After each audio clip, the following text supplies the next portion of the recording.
ఒకసారి ఈ వీడియో చూడండి. ఈ చిన్న కుమార్తె మీద ఒక దురాత్మ ఆవరించి, ఆ దురాత్మ ఒక స్థలంలో దేవతగా ఆరాధించబడే దురాత్మ. ఆ దురాత్మను నేను బయటకు తీస్తున్నాను. ఎలా ఉంది ఇప్పుడు బిడ్డ? ఏదయ్యా నేను చెప్పు గట్టిగా.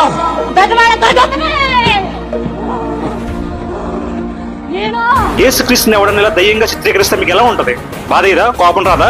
నిజానికి నిజమైన హిందువు కానీ, నిజమైన క్రిస్టియన్ కానీ, నిజమైన ముస్లిం కానీ ఏ ఒక్క రిలీజన్ జోలికి వెళ్ళడం, వాళ్ళ రిలీజన్ గురించి వాళ్ళు చెప్పుకుంటారు, వాళ్ళ రిలీజన్ ఉన్నది పాటిస్తారు. కానీ ఇలాంటి వాళ్ళు మాట్లాడడం వల్ల మత భేదాలు, మత గొడవలు వస్తుంది. కారణం ఎవరు? ఇలాంటి వాళ్ళు. వీళ్ళు నిజానికి నిజమైన క్రిస్టియన్స్ కానీ, నిజమైన హిందువులు కానీ, నిజమైన ముస్లిం కానీ ఎవరు ఇలాంటి వాళ్ళు తప్పు చేయడు.